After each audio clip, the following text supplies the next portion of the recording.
আর ভগবানের নাম শুনলে দুটি নয়ন ঝরে।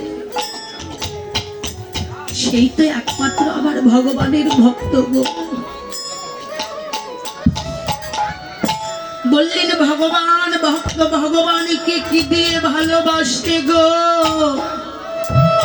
তা যদি তুমি জানিতে চাও ভগবান একবার জগৎ মাঝে তাকিয়ে দেখো, একটিবার জগৎ মাঝে তাকিয়ে দেখো। কোন একটি সন্তান দৌড়ে এসে মায়ের গলা জড়াইয়ে ধরে বলছে মা, মা গো, ও মা, তুমি কতখানি ভালোবাসো আমায় বলতে পারো? আমি তোমার সন্তান, তুমি আমার মা। মা বলো তুমি আমায় কতখানি ভালোবাসো? মা বলছে বাবা, বাবা মায়ের ভালোবাসা কি কখনো মুখে বলে বোঝানো যায়? এই যে অনুভবের জিনিস, অনুভবে করে বুঝে নিতে হয়। বাবা তুই বুঝবি না, তুই যেদিনে বাবা হবি সেদিনে তুইও বুঝতে পারবি। বললি ললিতা বললেন ভগবানকে, ভগবান ভক্ত ভগবানকে কি দিয়ে ভালোবাসে ওই অনুভূতি যদি তুমি অনুভব করতে চাও ভগবান তুমি পারবে? একদিনের জন্য ওই রাজার রাজত্বকে ত্যাগ করে, ওই ভগবানের ভগবানত্বকে ত্যাগ করে তুমি একদিনের জন্য ভক্ত হতে পারবে? ভগবান আমার বললেন ললিতা আমি তো ভগবান, আমায় একটু বলে দে আমি কেমন করে ভক্ত হব। ললিতা বললেন ভগবান তুমি যদি ভক্ত হতে চাও, ভক্তের ভক্তি ধন লাভ করিতে চাও, তাহলে আগে একজন বৈষ্ণব ভক্তির চরণে গিয়ে আশ্রয় নাও।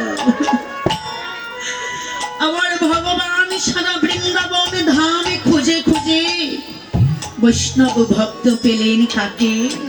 আমার শ্রীমতী রায়ধনী। যখন আমার ভগবান শ্রীমতী রায়ধনীর চরণে গিয়ে প্রণাম করেছে,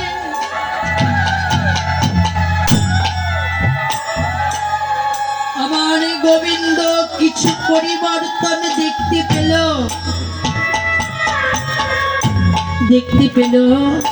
গোবিন্দ আমার কালো ছিল, যখন রাধা রানীর চরণে প্রণাম করেছে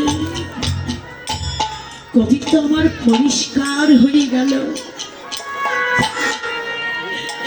যখন রাধা রানীর চরণে প্রণাম করেছে গোবিন্দ আমার মূর্খ ছিল যেন পণ্ডিত হয়ে গেল। ভগবান আমার বোঝে একজন বৈষ্ণবের চরণে প্রণাম করে হেন আমার পরিবর্তন। যদি আমি হাজার হাজার বৈষ্ণবের চরণ দলিয়তে মাগিতে পারি,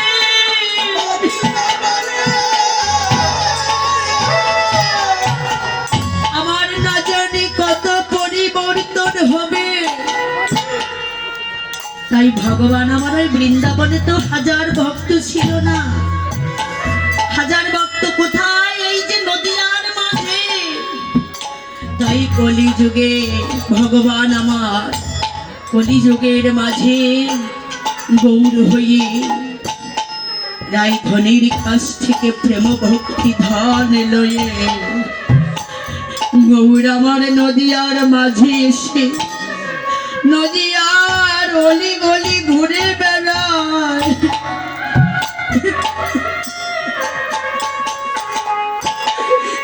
নদিয়ার অলি গলি ঘুরে বেড়ায় রে। কেন? ভগবান আমার ভক্তের সদা ধুলা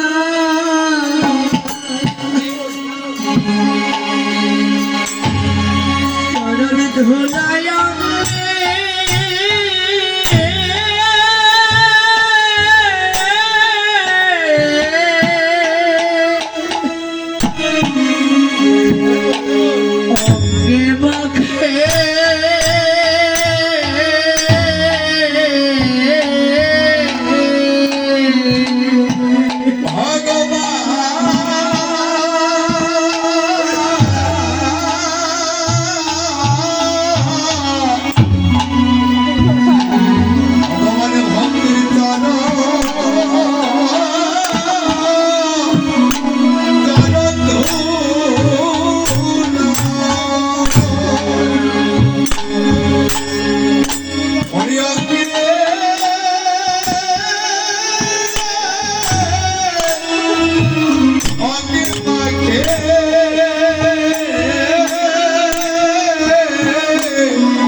ভক্তের চরণ ধুলায়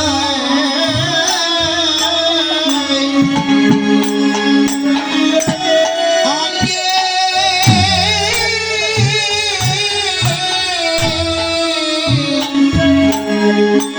অঙ্গে মাখে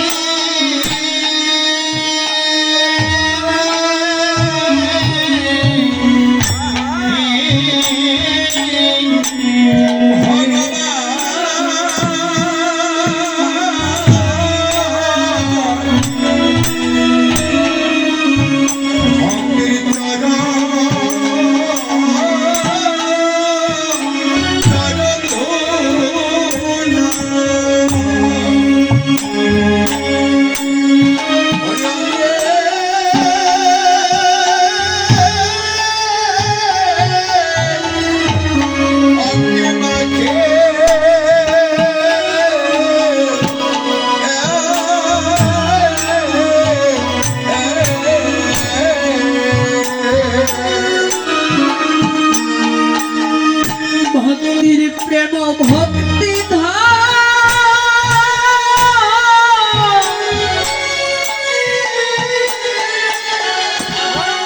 প্রেম ভক্তি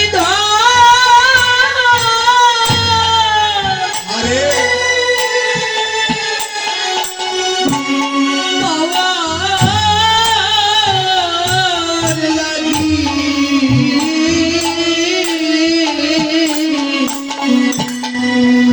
ভক্তের ভগবান ভক্তের চরণ ধোলা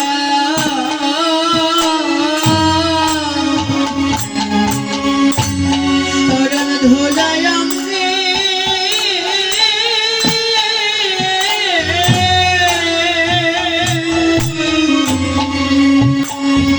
ধোলায় অঙ্গে মাখে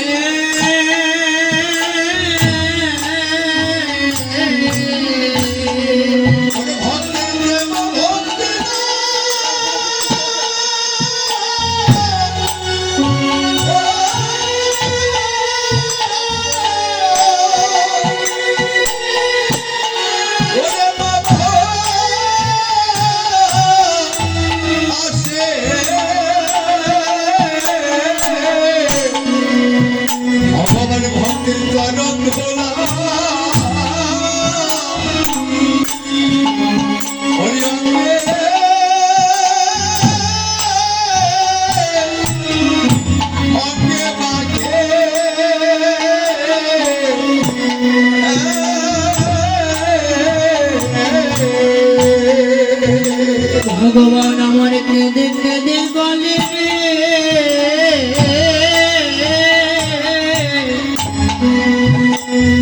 আইডি আমি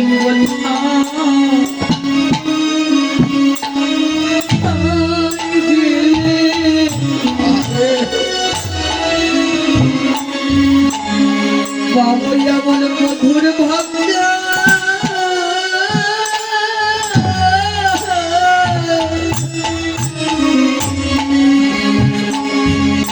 মধুর ভক্ত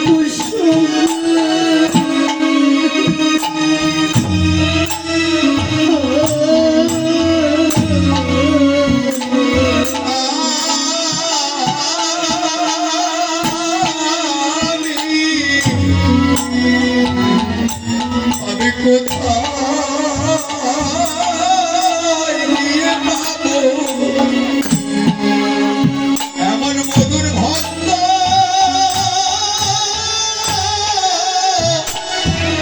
ভক্ত সঙ্গ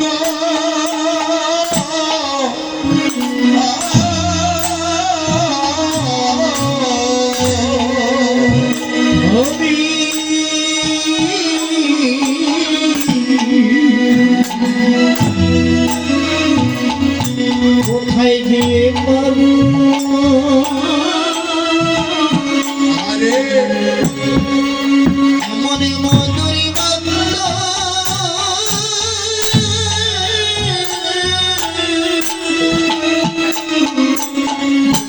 মধুর ভক্ত সঙ্গ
সঙ্গ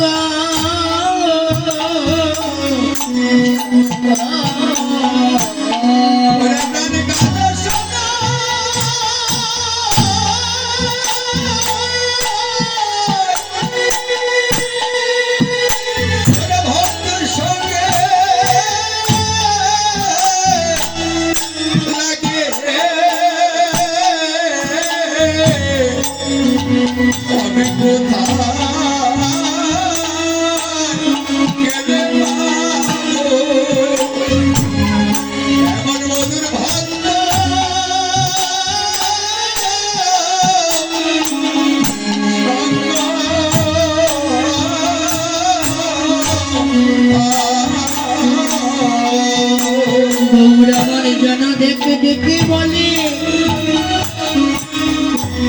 ওরে জগতের জীব, তোরা একবার কে নিবি বলে একবার আমার কাছে আয়।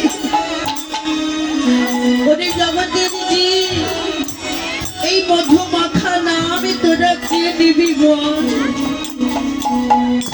তোদের এই জীবনে আর কোনদিন ভাগ্যে হয় কি না হয়, ওরে জীব, বহু ভাগ্য ফলে আজ তোদের হয়েছে। একবার আয় আমার কাছে আয়, তোরা কি মধু মাখা নামে নিবি আয়। ভগবান আমার ভক্তদের ডাকছে। আমার আমরা জানি ভক্ত ভগবানকে ডাকে, শুধু তাই নয় গো, আমার ভগবানও যে ভক্তকে ডাকে। নদীয়ার মাঝে এসে সকল ভক্তকে ডেকে ডেকে বলছি, ওরা তোরা কে নিবি, বিনামূল্যে আমি নাম বিলাইব, তোরা কে নিবি আয়। ওমা, এই যে মধু মাখা হরির নাম যে জন একবার এই নামকে আপন করেছে, এই নামের মাঝে যে কত আনন্দ, এই নামের মাঝে ডুবলে যে কত আনন্দ বাবা। যে জন গুরু কৃপা বলে, যে জন আমার গোবিন্দের কৃপা বলে, এই নামের মাঝে একবার ডুবতে পেরেছি, সেই তো বুঝেছি এই জগৎ মাঝে এই হরি নামে ডুবলে যে কত আনন্দ, কত যে সুখ, কত শান্তি। যে জন এই নামের মাঝে ডুবতে পেরেছে, সেই তো বুঝতে পেরেছে গো। যে জন এই নামকে আপন করতে পারে, এই নামকে আপন করে নাম জপিতে জপিতে যদি সেই নামের কৃপা একবার হয়ে যায়, ওই নামই নামকে ছাড়তে চাইলে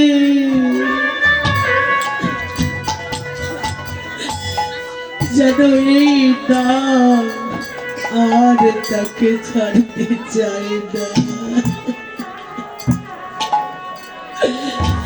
এমনই একজন ভক্ত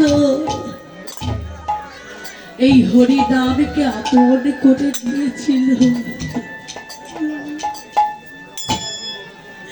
সে কি আমার, সে হলো ভক্ত হরিদাস। ভক্ত হরিদাস যখন হরি নাম করিত, তাকে আদেশ করা হলো 22টা বাজারে তাকে বেত্রাঘাত করা হবে। 22টা বাজারে বেত্রাঘাত করা হলো, তবুও যেন ভক্ত নাম ছাড়লো না। ওই 22টা বাজারে বেত্রাঘাতকে সহ্য করে যেন মদনে বল হরি বল হরি বলে ভগবানকে কেঁদে কেঁদে বলে, ভগবান হে দয়াল, তুমি যে নাম আমাকে দিয়েছো, যে নামের মাঝে আমি ডুবেছি, এই নামে যেন কবু কোনোদিন আমি না ভুলি।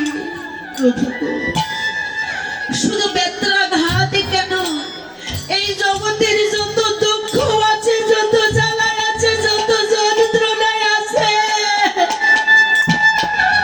প্রভু গো তুমি সকল কিছু আমায় না, তুমি এত জ্বালা, এত যন্ত্রণা, এত দুঃখ কষ্ট আমায় না, যেন ওই দুঃখ জ্বালা যন্ত্রণা যেন প্রতিটা দণ্ডে দণ্ডে, প্রতিটা পলে পলে যেন আমি তোমার এই কৃষ্ণ নাম লয়ে যেন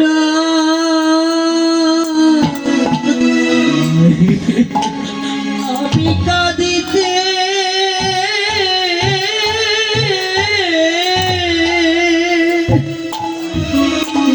আমি কাঁদিতে পারি।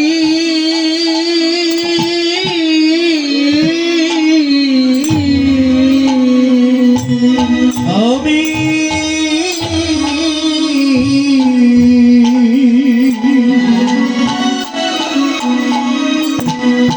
ওই কৃষ্ণ নামে যেন আমি কাঁদিতে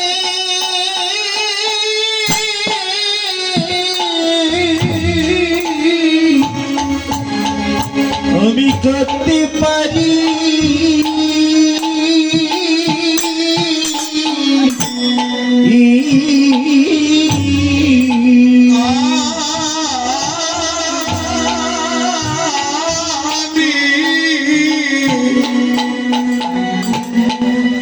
কৃষ্ণ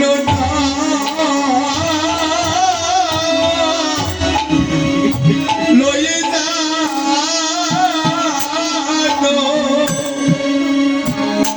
আমি কাঁদিতে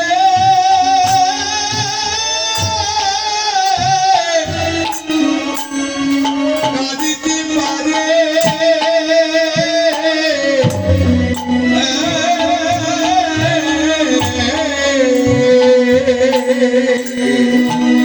আমি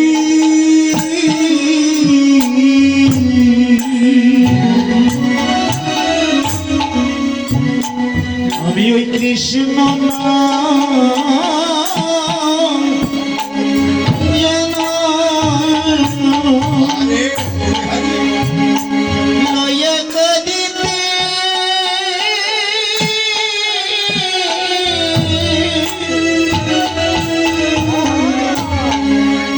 আমি কাঁদতে পারি।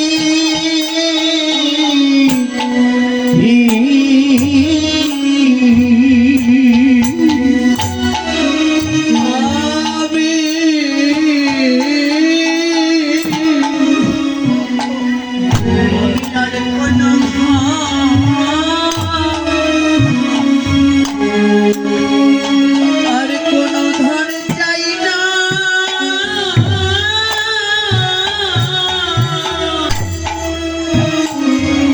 চাই না হরি,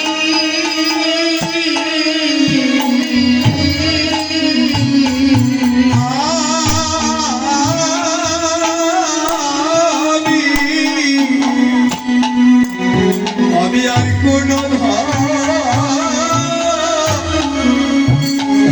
চাই না হরি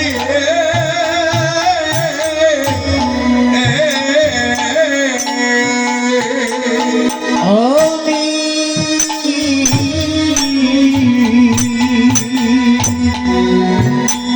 আমি আর কোন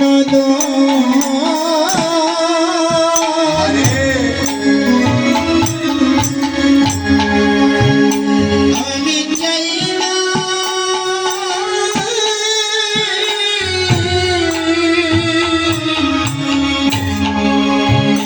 চাই না হরি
যেজন এই কৃষ্ণ নামে ডুবেছে, সেজন এই জাগতিক জগতের কোনো সুখ চায় না, কোনো শান্তি চায় না, কোনো বিষয় বৈভব চায় না, কোনো গাড়ি বাড়ি টাকা করি সে চায় না।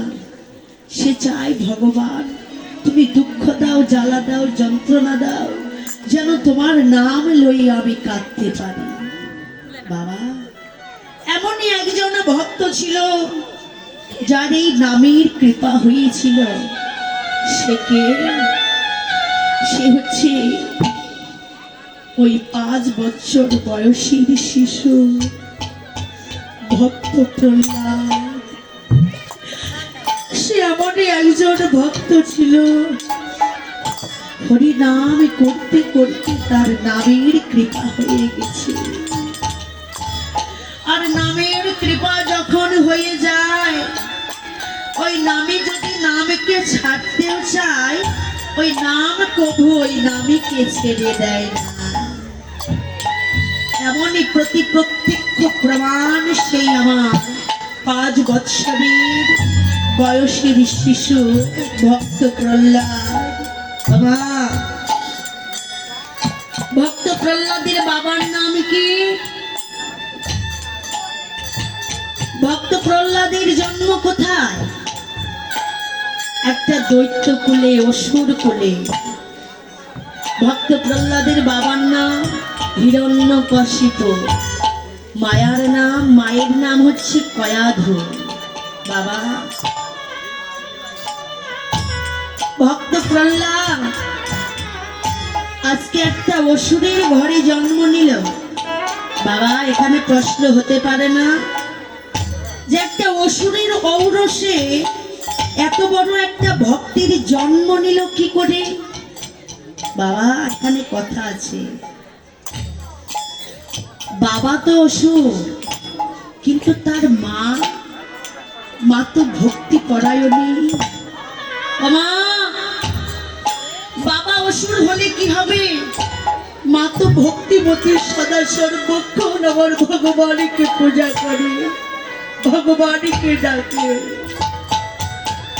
মহাজন বললেন, ওরে জমি যদি ভালো হয় তাতে ফসলও ভালো হয়, জমির গুণে ফসল হয়। বীজ যত ভালোই হোক, জমি যদি খারাপ হয়, জমি যদি নষ্ট হয়, তাহলে কখনো ওই জমিতে কখনো ভালো ফসল আশা করা যায় না। আর জমি যদি ভালো হয়, একটা খারাপ বীজ, একটা নষ্ট বীজ যদি বপন করা হয়, ওই জমির গুণে ভালো ফসল আশা করা যায়। তারই প্রত্যক্ষ প্রমাণ হিরণ্যকশিপু। সে একজন অত্যাচারী অসুর ছিলেন, কিন্তু তার স্ত্রী কয়াধু ছিলেন ভক্তিমতী, ভক্তি পরায়ণী।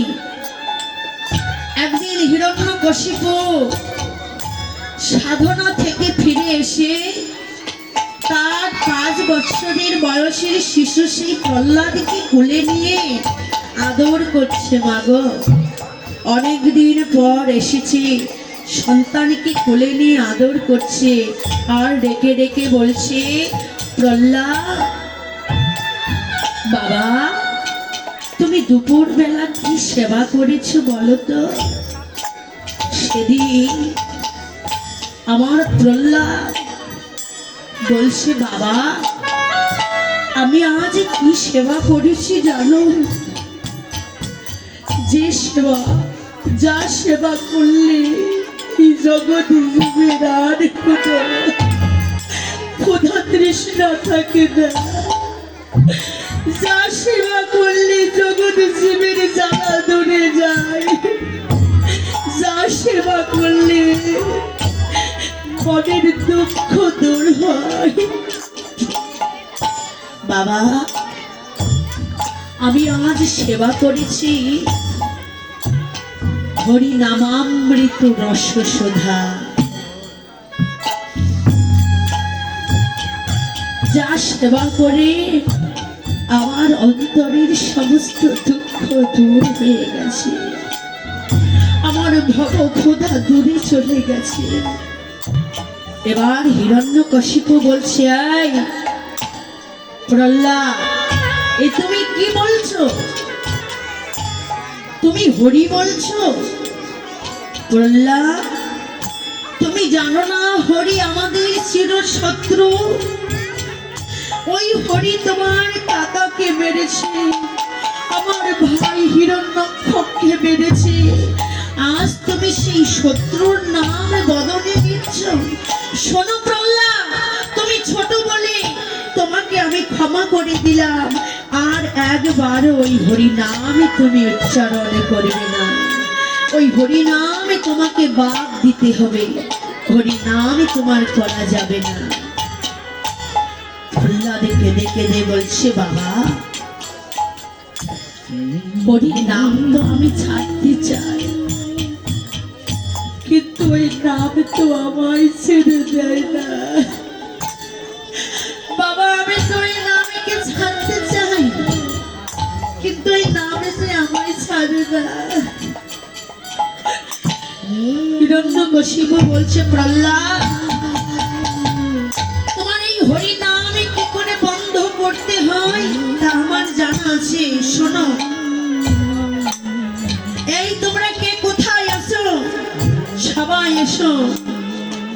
এসে প্রহ্লাদকে বন্দি করো। কোথায়? যেখানে সর্পদের বন্দি করা আছে, যেখানে কাল সর্প বন্দি করা আছে, যে কুটিরে, ওই কুটিরে নিয়ে আমার প্রহ্লাদকে বন্দি করে দাও, যেন ওই কাল সর্পের দংশনে প্রহ্লাদের মৃত্যু হয়। এবার সবাই ভক্ত প্রহ্লাদকে নিয়ে জোর জবরদস্তি করে যেখানে ওই কাল সর্প আছে, ওই অন্ধকার কুটিরে তাকে, অন্ধকার ঘরের মাঝে তাকে নিয়ে দিল।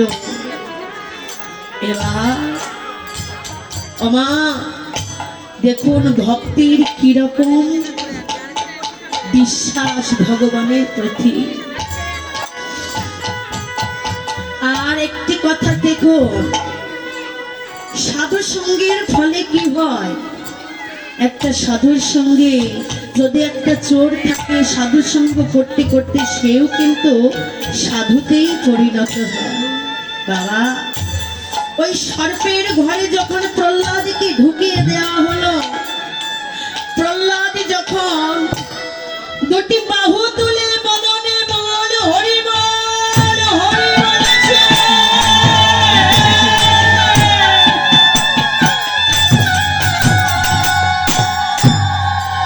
প্রহ্লাদের বদনে বল হরি বল হরি শুনে ওই বিষধর সর্পগুলি যেন প্রহ্লাদকে কামড়ালো না গো, বরঞ্চ প্রহ্লাদের বদনে যখন বল হরি বল শুনেছে, ওই বিষধর সর্পগুলি যেন দৌড়ে এসে প্রহ্লাদের চরণে আছাড় খেয়ে পড়ছে। বলছে, ভক্ত,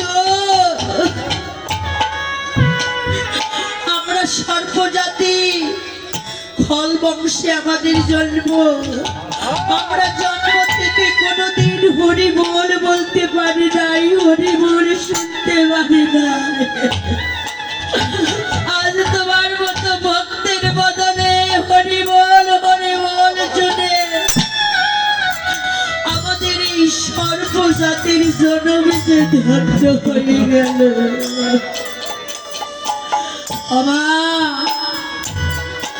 যেন সমস্ত সর্পগুলি আমার প্রহ্লাদকে ঘিরে ঘিরে নাচতে লাগলো। এবার হিরণ্যকশিপু দাড়িকে ডেকে পাঠিয়েছে, দাড়ি, প্রহ্লাদের কি মৃত্যু হয়েছে? দাড়ি বলছে, না মহারাজ, প্রহ্লাদের মৃত্যু হয়নি, ওই বিষধর সর্পগুলি প্রহ্লাদকে ঘিরে ঘিরে নৃত্য করছে।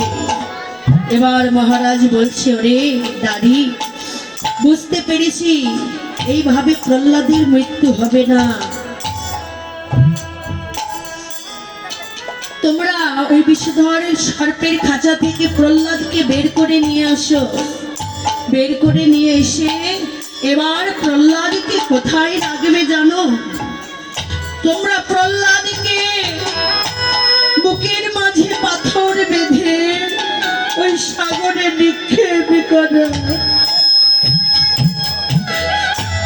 যখন আমার ভক্ত প্রহ্লাদকে বুকের মাঝে পাথর বেঁধে ওই সাগরে নিক্ষেপ করেছে, মাগো রাখে হরে মারে কে, আর মারে হরে রাখে কে? আমার হরি যার সহায় আছে তাকে মারবার কারো শক্তি নাই, আর আমার হরি যদি কাউকে মারে তাহলে তাকে রাখবার কারো শক্তি নাই। যখন তার বুকে পাথর চাপা দিয়ে সাগরে ফেলে দিয়েছে, কি হয়েছে? প্রহ্লাদ যখন রক্ষা করো বলে চিৎকার করেছে, প্রভু গো,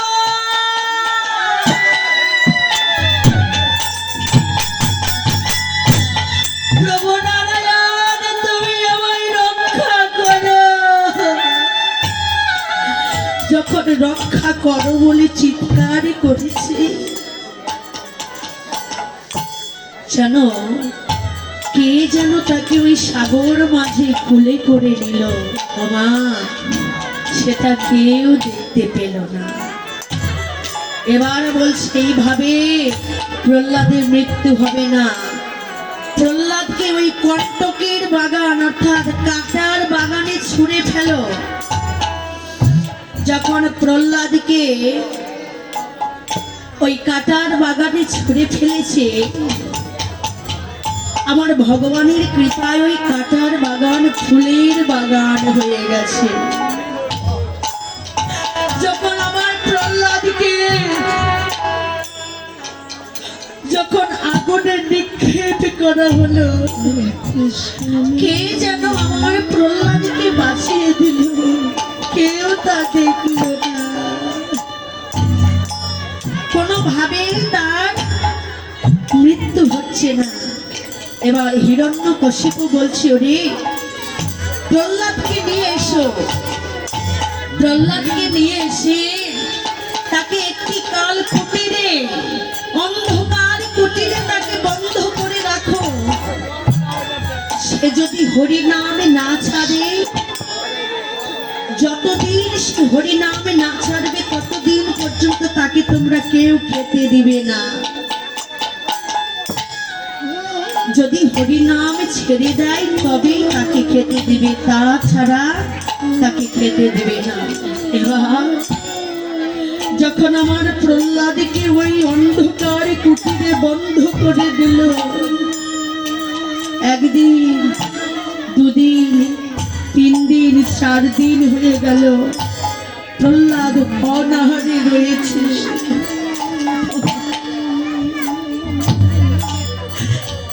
বাবা তো অত্যাচারী, বাবার মায়া নাই, মমতা নাই, কিন্তু আমার মা তো মমতা বই। মা তো সন্তানকে ভুলে থাকতে পারে না। তাই কি করলেন মা কয়াধু? দাঁড়ের দাঁড়ি সেই দৌবাড়িকে ডেকে বললেন, দৌবাড়ি বাবা, তোর হাতে ধরি, পায়ে পড়ি, শোন। আমার প্রহ্লাদ 4 দিন হয় না খেয়ে আছে। বাবারে, মায়ের অত্যাচার আর যে সহ্য হয় না। দৌবাড়ি, আমার একটি কাজ করে দিবি। ও দৌবাড়ি, তুই 1 মাসে যা বেতন পাস আমার একটি কাজ করে দিবি। মাসের ডবল বেতন আমি তোকে দেব, শুধু আমায় একটি কাজ করে দে। দৌবারি, এই দেখ আমি আমার সন্তানের জন্য কয়েকটা নাড়ু এনেছি, কাপড়ের মাঝে পোটলা বেঁধে এনেছি, এই নাড়ুগুলি আমার সন্তানকে দিবি।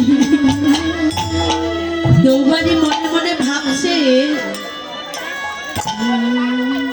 যে এমন একটা ছোট্ট কাজ করলে যদি আমি 1 মাসের মাইনের চাইতে ডবল মাইনে পাই তাহলে তো আমার ভালোই হলো।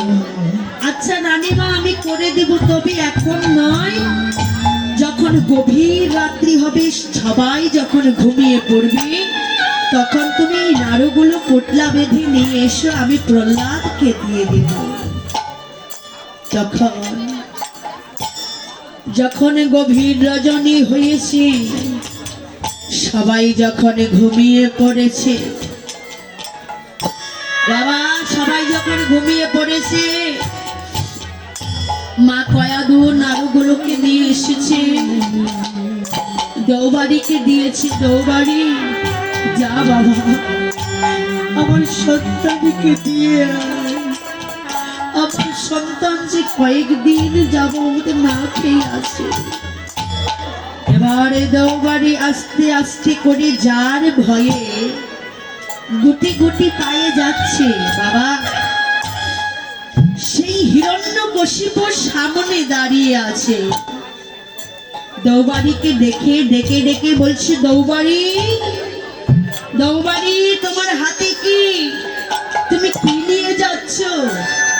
দৌবাড়ি যেন ভয়ে থরথর করে কাঁপছে, হায়রে এবার বুঝি আমার প্রাণ যায়। দৌবাড়ি বলছে, মহাশয় আমার কোনো দোষ নেই, রানীমা আমায় যা বলেছে আমি তাই করছি, আমার কোনো দোষ নেই। বলছে, ওরে একবার আমায় দেখা, হাতে কি নিয়েছিস, একবার দেখা। পোটলা খুলে দেখতে পেল কয়েকটা নাড়ু। হিরণ্যকশিপু বলছে, ওরে এই তো আমার প্রহ্লাদকে মারবার জন্য উপযুক্ত খাবার, দিয়ে দিয়ে ওই নাড়ুগুলো আমার কাছে দে, আমি ওই নাড়ুতে কালকূট বিষ মাখাইয়ে দিব। তুই বলবি প্রহ্লাদকে যে তোমার মা পাঠিয়েছে, প্রহ্লাদ ওই কালকূট নাড়ুগুলো সেবা করে জন্ম জন্মান্তরের মতো চির নিদ্রায় ঘুমাবে, এটাই তো আমি চাই।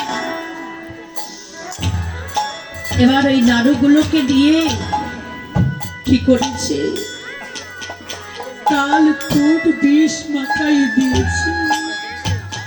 কালকূট বিষ মাখাইয়ে দিয়ে যখন প্রহ্লাদের হাতে দিয়েছে, বাবা কয়েকদিন হয় উপবাস, নাড়ুগুলো পেয়ে যেন প্রহ্লাদের আনন্দে ধরে না।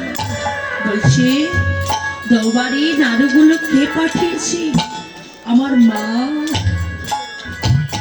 তাই তো সন্তানের কষ্ট মা ছাড়া আর কে বুঝবে?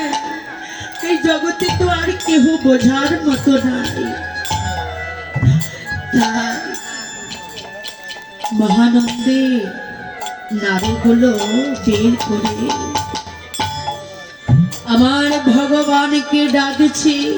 প্রহ্লাদ বলছি, প্রভু গো,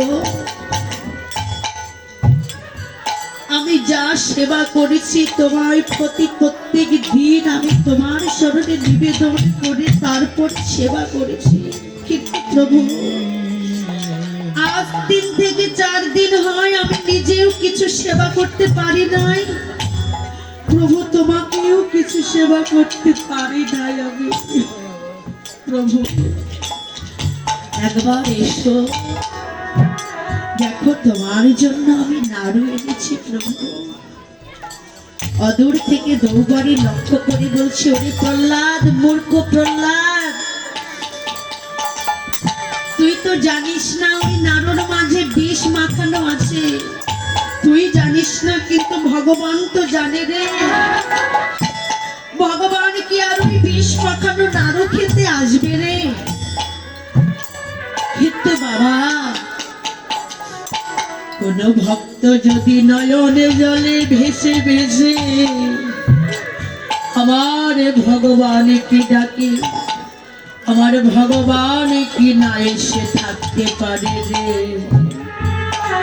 ভক্ত যে নয়নে জলে ভেসে ভেসে ডাকছে, প্রভু গো তুমি একবার এসো। আমি কোনোদিন তোমাকে সেবা না দিয়ে নিজে সেবা করি নাই, আজও আমি করব না, তুমি এসো।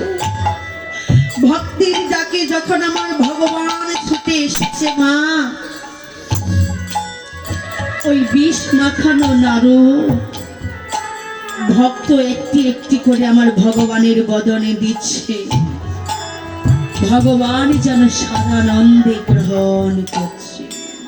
এমন সময় একে একে যেন প্রায় সবগুলো নাড়ুই আমার ভগবান সেবা করছে। এমন সময় প্রহ্লাদ বলছে, ভগবান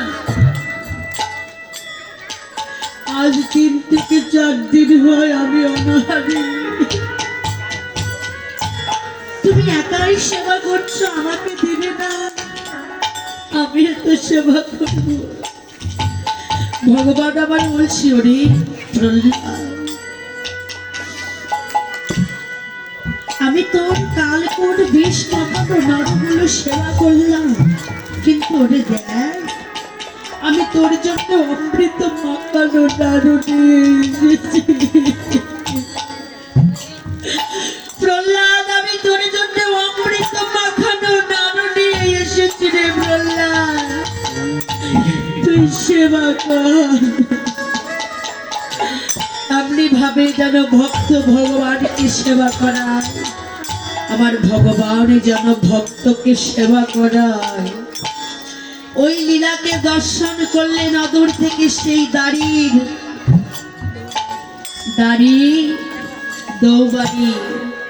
দৌবাড়ি অদূর থেকে দর্শন করে বললেন, ওরে আমি এমন একটা ভক্তকে মারতে চেয়েছি, যে ভক্তের জন্য আজ আমার ভগবানের দর্শন হয়ে গেল রে।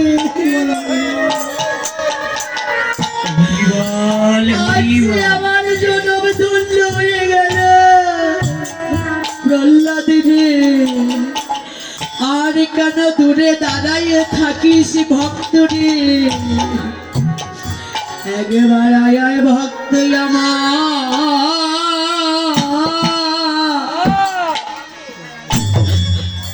আমার পক্ষে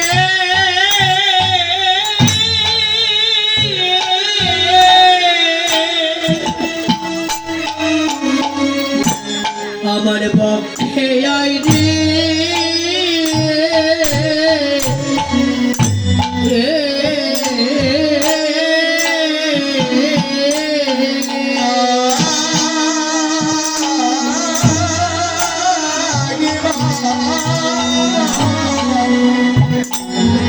একেবারে ভক্ত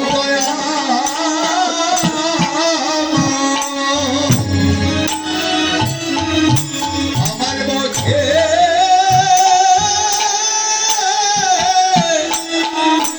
ভক্তি আই রে।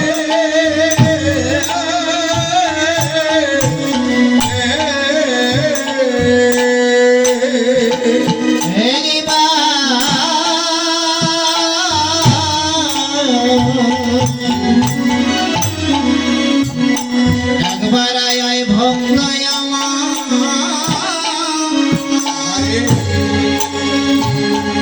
আমার পক্ষে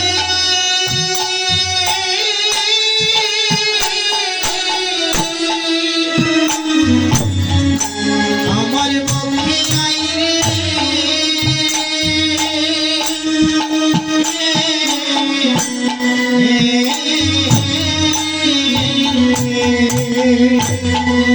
তোরে বক্ষে লইয়া